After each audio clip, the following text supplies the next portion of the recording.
Hare Krishna, my friends. Haribol. So we're here in Bhaktiville and welcome you to our reading of Sri Brahma Samhita. Last week brought a bunch of loose threads together for me regarding the story of Lord Brahma. I always heard that the first words that he heard were tapa, which is tapasya or austerities, right? Our text seemed to say otherwise. That what he heard was the 18-syllable mantra, the Gopala mantra, was first. So it was upon practicing his tapa or austerity that this mantra was given. Loose thread tied and dealt with. So let's continue. We have some wonderful things coming up in this reading. I'm really looking forward to it. We're on page 46 of the PDF. Text 27. Bhaktiville talking about the authorities in the text. So, wait, where are we? Oh, okay, thanks. All right, so before we get started, let me offer my obeisances. Nama Om Vishnu Padaya Krishna Prashtaya Bhutale Srimati Bhaktivedanta Swaminiti Namane. I offer my respectful obeisances unto His Divine Grace, A.C. Bhaktivedanta Swami Prabhupada, who is very dear to Lord Krishna, having taken shelter at his lotus feet. And please let me offer my obeisances to the devotees who are here and listening, and to those who aren't listening. Vanchakalpa Charubhyascha Kripasindubhye Vacha Patitanam Pavanebhyo Vaishnavebhyo Namo Namo. I also offer my respectful obeisances unto the Vaishnava devotees of the Lord. They are just like desire trees and can fulfill the desires of everyone, and they are full of compassion for the fallen conditioned souls. All right, so page 46 of the PDF, text 27. And while I was reading this today, I could not remember the tune. So we'll see if Krishna lets me remember how to sing it. Oh yeah, there it is. He did. Text 27. So let me sing it first, and you can sing along. Ata venu ninadasya trimurti mayi gatihi spuranti praviveshashu mukabjani svayambhuvaha gayatrim gayas tasmat Adigatya sarojajaha samskritascha dikunana bijatam agamatataha. And the word for word. Ata, then, venu ninadasya, the sound of the flute. Trimurti Mai, the mother of the three Vedas. Gatihi, the means, the Gayatri mantra. Spuranti, being made manifest. Prabhivesha, entered. Ashu, quickly. Mukha abjani, the lotus faces. Svayambhuvaha, of Brahma. Gayatrim, the Gayatri. Gayataha, sounding. Tasmat, from him. Sri Krishna. Adigatya, having received. Sarojajaha, the lotus-born Brahma. Sanskritaha, initiated. Cha, and. Adi Guruna, by the Brahma preceptor. Vijatam, the status of the twice-born. Agamat, attained. Tataha, thereafter. Translation. Then Gayatri, mother of the Vedas, being made manifest, that is, imparted, by the divine sound of the flute of Sri Krishna, entered into the lotus mouth of Lord Brahma, born from himself, through his 8 ear holes. The lotus-born Brahma, having received the Gayatri, sprung from the flute song of Sri Krishna, attained the status of the twice-born, having been initiated by the supreme primal preceptor, Godhead himself. As I read this, it was a little confusing. So Krishna's flute, the Gayatri comes from the sound of Krishna's flute. Yes. Bhaktiville says that's heavy duty. So it comes from Krishna's flute and then entered into the mouth of Lord Brahma through his, he has 4 heads, so he has eight ears, right? So having received the Gayatri now, he has been initiated by Krishna himself. So as a little side note, Gayatri literally means a song or a hymn, like Gita. There's a meter for every tune, every hymn, and this meter is broken up into 8 syllables per line, so 888. And Gayatri has 24 and a half syllables. It should have 24, but it has 24 and a half. And the half is in, we'll look at that in a second, because that's in the purport. I can show it to you in the purport. All right, purport. The sound of Krishna's flute is the transcendental blissful sound. Hence, the archetype of all Veda is present in it. The Gayatri is Vedic rhythm. It contains a brief meditation and prayer.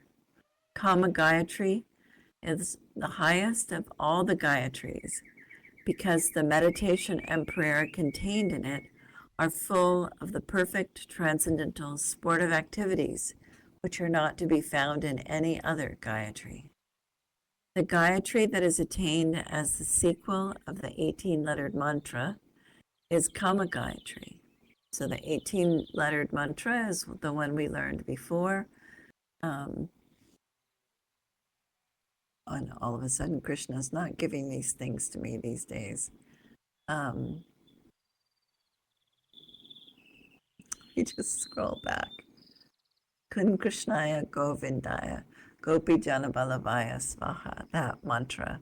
So this Kama Gayatri comes directly after that. And it runs thus. Klim Kamadevaya Vidmahe Pushpanaya Dhimahi Tanonanga Prachodayat.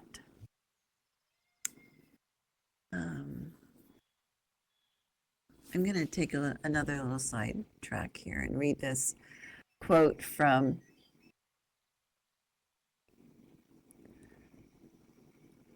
Bhaktiville says, chanting Hare Krishna is good for chanting any other mantra, right? Yes, correct.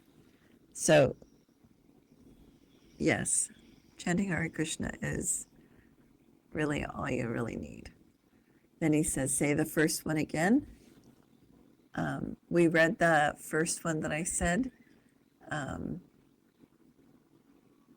It's in text 24, a couple of verses before us, before where we are right now, text 24. Klim Krishnaya Govindaya Gopi Janabalabhaya Svaha. Klim, right. We talked about Klim last week. So it's up there on the board somewhere. All right, so I want to read this, what Prabhupada has to say in Chaitanya Charitamrita Madhya Lila, chapter 8, verse 138. In the purport, he says, in this mantra, Krishna is called Kamadeva, Pushpabana, and Ananga.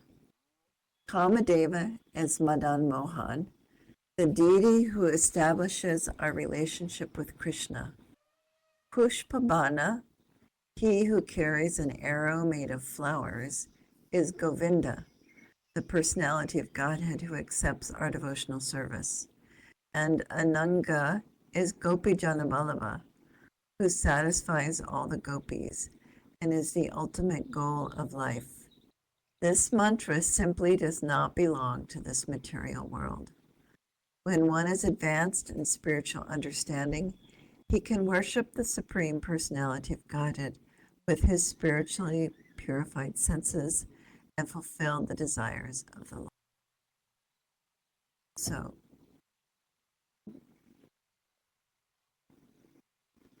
Bhaktiville asks, who wrote that? That's very cool. So Chaitanya Charitamrita Madhya Lila 8:138 is in the purport. Prabhupada is explaining this Gayatri mantra. Yes, Prabhupada. All right, let me continue with the text. In this Gayatri, the realization of the transcendental pastimes of Sri Gopijana Ballava after perfect meditation and the prayer for the attainment of the transcendental God of love are indicated. In the spiritual world, there is no better mode of endeavor for securing the super excellent rasa bidud love. And that phrase should be like the most fragrant jasmine gardenia you've ever heard or smelled. Rasa bidud. As soon as that Gayatri entered into the ear holes of Brahma, he became the twice born and began to chant the Gayatri. Whoever has received the same Gayatri in reality has attained his spiritual rebirth. Bhaktiville says, when I smell a nice flower, I will think of this. Yes. Rasa bidud love. All right, back to our text. The status of a twice born that is obtained in accordance with one's worldly nature and lineage by the fettered souls in this mundane world is far inferior to that of the twice born who obtains admission into the transcendental world.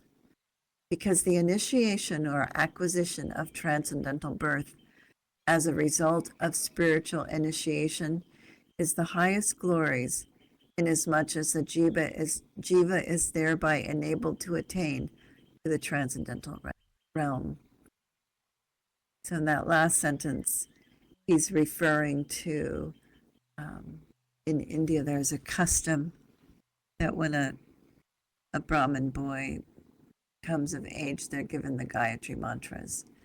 And Prabhupada is saying that is just far inferior to those who are being initiated because of their qualifications or their desires.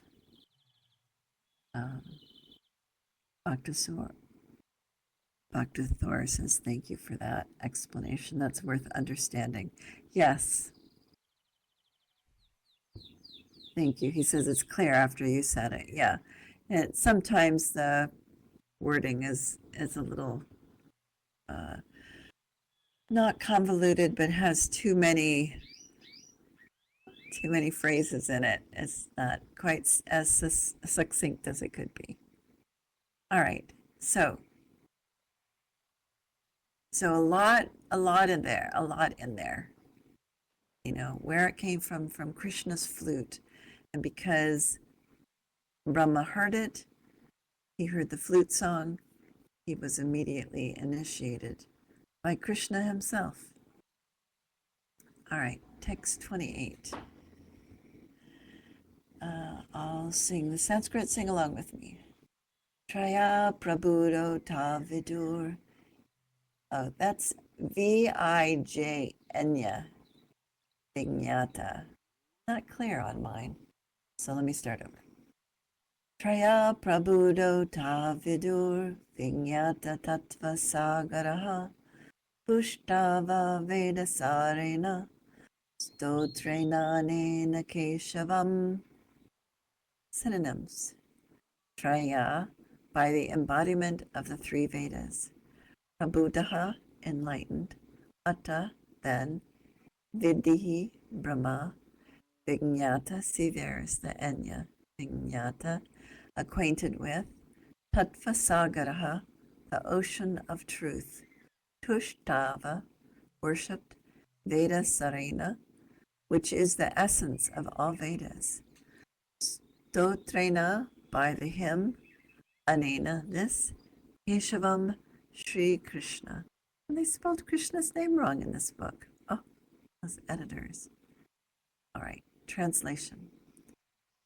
Enlightened by the recollection of that Gayatri, embodying the three Vedas, Brahma became acquainted with the expanse of the ocean of truth.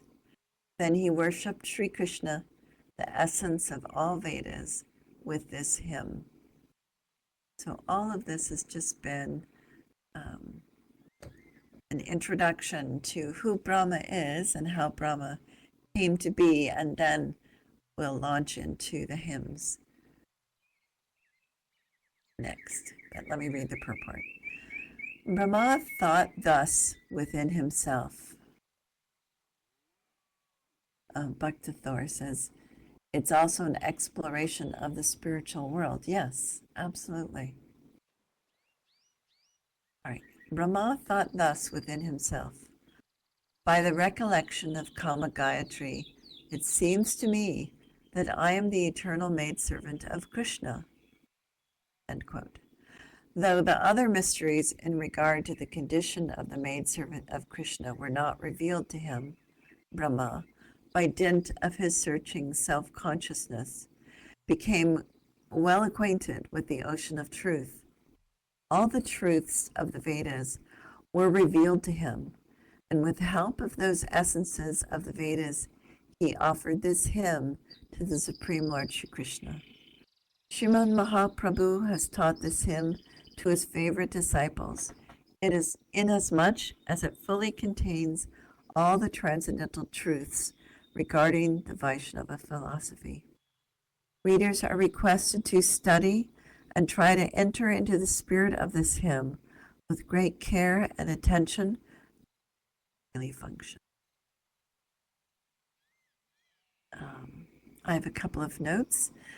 Here's a little additional information about the word Keshava. And Keshava is there. The very last word of this mantra, of this verse, Keshavam. So the word Keshava is derived as follows. Kesha means all the parts, or the expansion of all the various energies. One who manifests these parts, the amshas and energies, is called Keshava. Also, Ka means Brahma, and Isha means Shankara. So the one who manifests both Brahma and Shankara is called Keshava. There's one more hidden meaning. And I think I copied this wrong. Kayan Vayati Sanskarotiti Keshavaha. Sri Krishna is called Keshava because he arranges the hair, the kesha, of his most dearmost gopis. Keshava. So, in the middle of this purport, it's Prabhupada Bhaktisiddhanta says, all the truths of the Vedas were revealed to him. And so, in this prayer, all the conclusions of Vaishnava philosophy are present as if the ocean were condensed into a water pot. Great image, huh? Everything. There it is. All right. Text 29, and here we start the hymns themselves. And I am going to play Prabhupada singing this. But before I do that, let's just go over the pronunciation of the words, because he sings it twice. So we'll listen. Bhaktiville says, oh, I hope it works. I'm playing it from my phone, and I'll hold the phone up to the microphone, so I think it'll be all right. So let's just do the, say the words. I won't sing it. And then go through the synonyms, and then we'll listen to Prabhupada, right? So, Chintamani Prakara Sadmasu Alpa Briksha Lakshabriteshu Surabhir Abhipalayantam Lakshmi Sahasra Shata Sambrama Sevyamanam Govindam Aripurusham Tamaham Bhajami. and the synonyms. Chintamani, touchstone. Prakara, groups made of. Sadmasu, in abodes. Kalpabriksha, of desire trees. Laksha, by millions. Avriteshu, surrounded. Surabhihi, surabhi cows. Avipalayantam, tending. Lakshmi, of goddesses of fortune. Sahasra, of thousands. Shata, by hundreds. Sambhrama, with great respect. Sevyamanam, being served. Govindam, Govinda. Adipurusham, the original person. Him, aham, I, pajami. All right.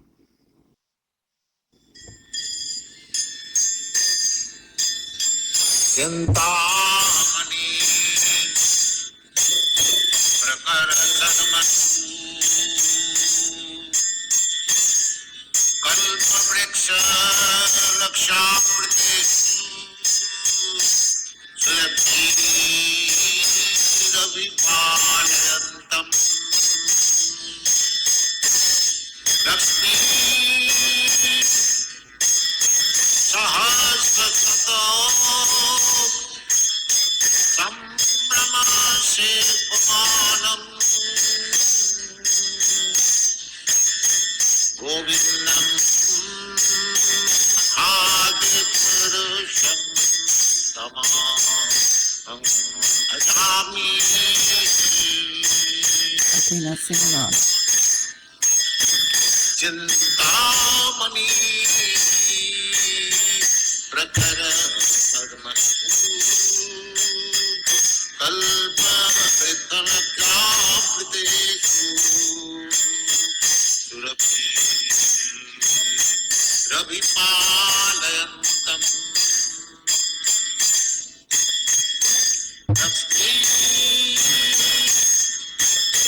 sahasrasata sambrahma se pumanam govindam adipurusham tamaham bhajami.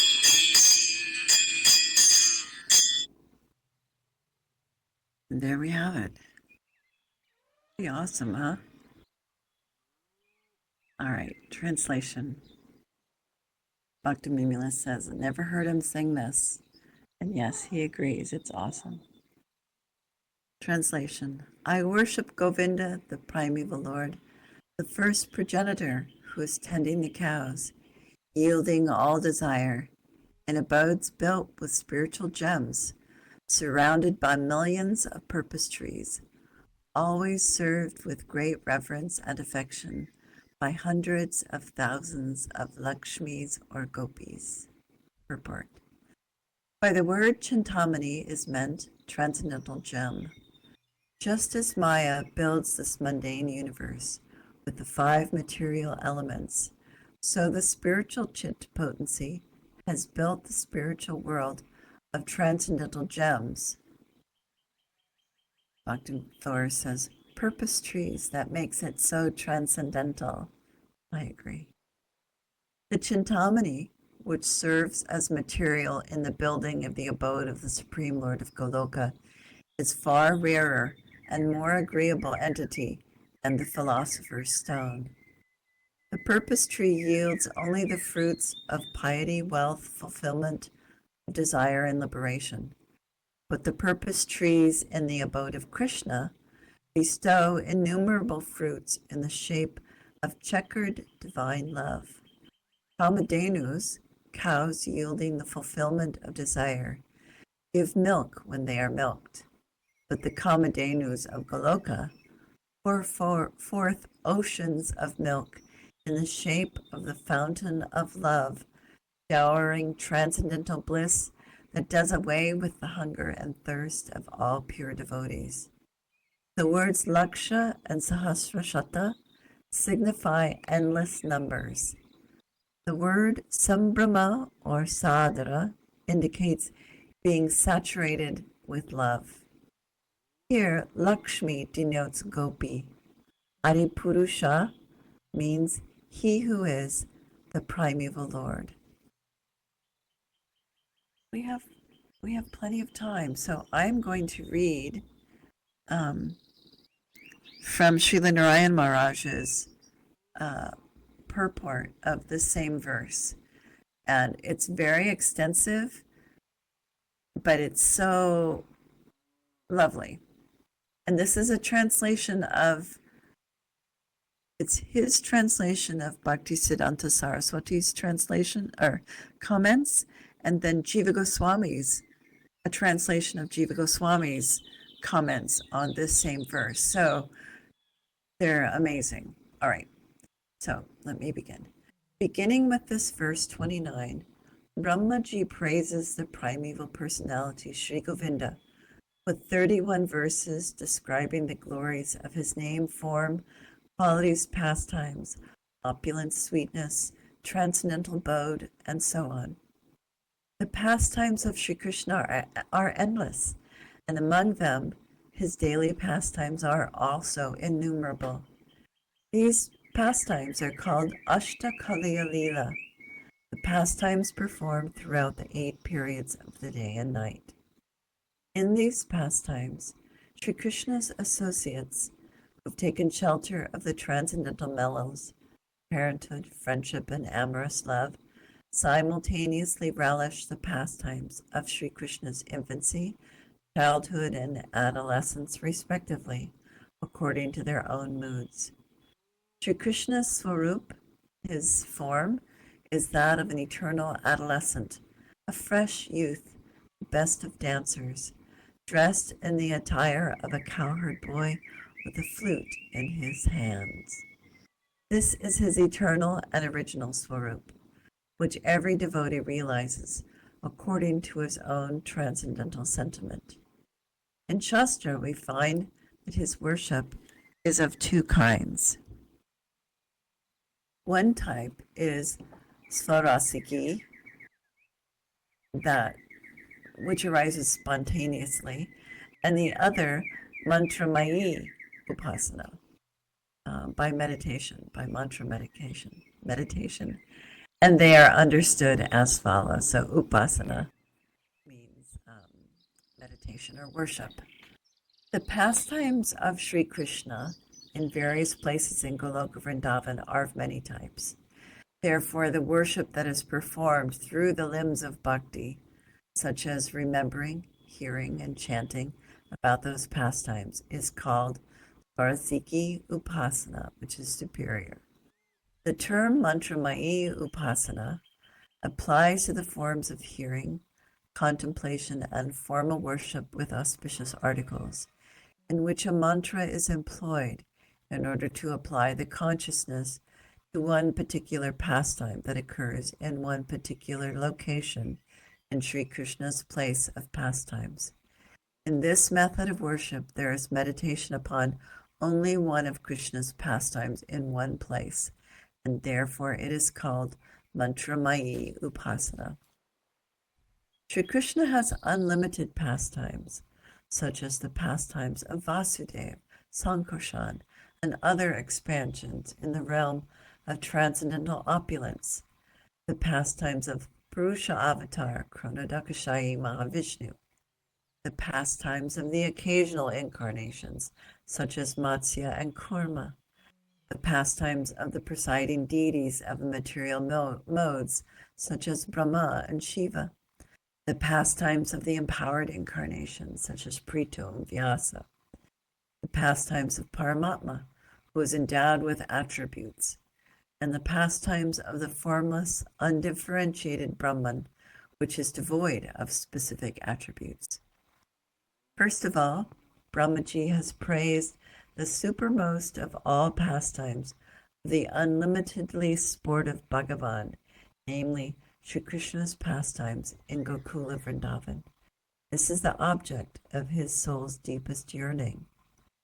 The place of pastimes that are the object of Mantramayi Upasana, meditating by mantra, which are situated in one particular place, as well as the settings of innumerable pastimes, such as Rasa Lila, that occur in many different locations and are the object of Swarasiki Upasana, are both present in Goloka. Nevertheless, in this first verse beginning Chintamani Prakara Sadmasu, Brahmaji prays by describing the superior meditation of Swarasiki Leelas that occur in the central, most prominent seed pastimes. And what kinds of pastimes occur there? Surabir Abhipalayantam. Sri Krishna takes the cows from the village to the forest to graze on very green, soft grass. He makes them drink and take bath in lakes, such as Pavana Sarovara, and then again he brings them back to the cowsheds. In this way, he protects and nourishes them with much affection. Sometimes, in a solitary place, he also engages in exceptionally confidential pastimes. And what are those astonishing secret activities? Lakshmi Sahasra Shatta. I render service to the primeval personality who, in a pavilion made of desire-fulfilling gems, which is completely hidden among countless surrounding desire trees, is intimately served with elation by unlimited numbers of beautiful Braj gopis. The word Lakshmi should be understood to mean charming cowherd girl. And here's from Jiva Goswami. So here the word Chintamani indicates transcendental desire-fulfilling jewels. Just as the illusory potency has created the mundane world from the 5 inner gross elements, similarly, the spiritual potency has produced the spiritual world from a transcendental substance, namely Chintamani. Furthermore, the Chintamani jewels used as the materials in the construction of Bhagavan's chambers in Goloka are infinitely more rare and resourceful than ordinary touchstone. So, touchstone is that thing that turns everything to gold. When you touch it, it turns whatever that is into gold. So that's what they're referring to. And that's here in this material world. Whenever one milks the ordinary wish-fulfilling cows of the heavenly planets, the Kamadhenus, they give ordinary milk.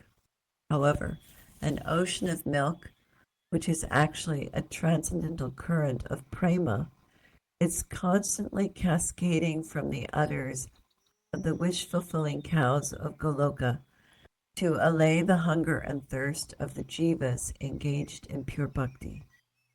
In this verse, the words laksha, and sahasrashata indicate an infinite or uncountable number. The word sambrama, meaning with veneration, is used to indicate saturated with unconditional love. One should understand the word Lakshmi to refer to the beautiful cowherd maidens. The words Adi Purusha indicate that Sri Govinda Dev is the origin of all existence, though he himself, being eternal, has no origin. Sri Brahma has glorified Sri Krishna with this shloka, beginning with the words Chintamani Prakara Satmasu.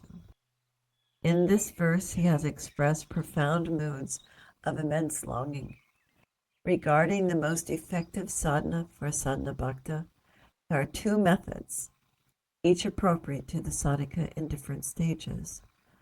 One is mantramayi upasana, which entails contemplating one specific pastime situated in one place. The other is the method of svarasiki, which entails contemplation on all the pastimes collectively. In this prayer, Brahmaji has first of all described the subject of the superior meditation, Svarasiki Lila. Brahma has also offered similar prayers in the Gopaltapani Upanishad 137, and I'll just read the English for the following things. O Bhagavan, you are the foundation of that realized yoga, or realized knowledge, by whose power all things are illuminated. You are the original reservoir of all pleasure, and you attract all and bestow joy upon all. O Gopinatha, O Govinda, I offer my pranama unto you again and again. And furthermore, he says, O Prabhu, your 2 eyes expand like the petals of a lotus flower, and a garland of forest flowers hangs down gracefully from your neck. O Govinda, the creation of the universe has sprung up from the lotus of your navel, and you maintain the life breath of all the gopis. May you accept my obeisances unto you. O Bhagavan, your head is decorated with a crown bedecked with peacock feathers. You delight the hearts of all, and there is no anxiety at all within you. You are the embodiment of immeasurable knowledge. You are the king of swans, who always plays upon the lake of the gopis' hearts. Therefore, O Govinda, may you kindly accept my pranam at your lotus feet. And another verse from Gopaltapani, Upanishad 141. O Sri Krishna, you frolic eternally in the forest of Vrindavan, and at every moment you attract the devotees by playing sweetly upon your flute. You are the guardian of the Vedas, Mother Earth, and the cows. Your splendid presence in the form of a cowherd boy, protecting the land, cowherd boys, gopis, and cows is eternal. You give life to all the gopas and gopis by vanquishing wicked demons such as Kaliya, Aga, and Baka. O Yamuna Tata Bihari, you engage in delightful revelry on the banks of the river Jamuna. Your dangling earrings swing to and fro. O Govinda, may you kindly accept my humble obeisances. In this way, Brahmaji has offered prayers while immersed in the waves of a variety of wonderful bhavas. When the lotus-eyed Sri Krishna, surrounded by all his friends, leaves the cowherd village and enters the forest to tend the cows, he increases the bliss of the residents of Braj, especially the Braj gopis, and steals their hearts, minds, and life breath. The unprecedented aura of his cowherd boy attire and his attractive, dark, fresh rain cloud complexion seems to expand in all directions. As a blue sapphire fills its surroundings with its brilliant luster, similarly, Shamasundar's radiant hue makes the entire forest of Vrindavan azure. And there we have it. Oh no, there's more. Oh my God. There's another 3 pages. Shall I keep going? It's another 3 pages. Or should we stop there? Okay, so we'll stop there. He needs to go. We'll stop there. But it is the most amazing, just in that one verse, that these Rasik gurus in our lineage can bring all of this nectar out for us and tell us more and more and more. And with that, we'll end. Thank you very much. Hare Krishna. All glories to Srila Prabhupada. Haribol.